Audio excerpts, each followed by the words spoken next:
படைக்கப்பட்ட அனைத்தும் நிலைத்திருக்க வேண்டும். உருவாக்கப்பட்ட உயிர்கள் பாதுகாக்கப்பட வேண்டும். பிரபஞ்சம் சமநிலையுடன் இயங்க வேண்டும்.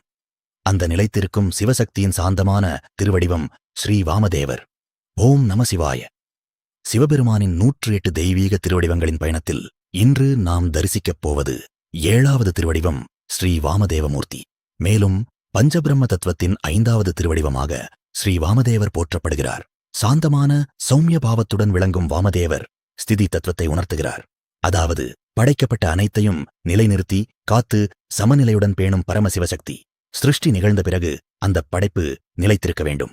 உயிர்கள் தங்களுடைய கர்மப் பயணத்தை தொடர வேண்டும். இயற்கையின் ஒழுங்கு நிலைத்திருக்க வேண்டும். இந்த பிரபஞ்ச நிலைத்தன்மையின் பின்னால் விளங்கும் சிவசக்தியின் தெய்வீக வெளிப்பாடே ஸ்ரீ வாமதேவ மூர்த்தி.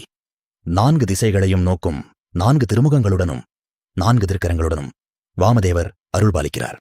அவருடைய திருக்கரங்களில் அங்குசம், முத்து அக்ஷமாலை, அபயமுத்திரை, வரதமுத்திரை ஆகியவை விளங்குகின்றன.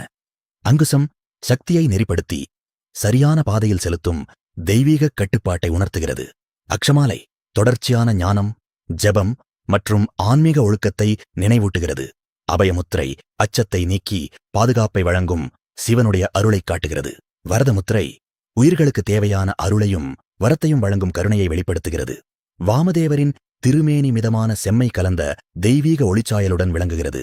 உயர்ந்த கிரீடமுகுடம், நெற்றியில் திருநீறு, ஒவ்வொரு முகத்திலும் 3ஆம் கண்கள், திருமுடியில் சந்திரன், ஜடையில் கங்கை, கழுத்தில் வாசுகி நாகம் ஆகியவை அவரது திருவுருவத்தின் சிறப்பை வெளிப்படுத்துகின்றன. நவரத்தினங்களால் அலங்கரிக்கப்பட்ட பொன்னாபரணங்களும் ருத்ராட்ச மாலைகளும் அவரது தெய்வீக மகிமையை மேலும் உயர்த்துகின்றன.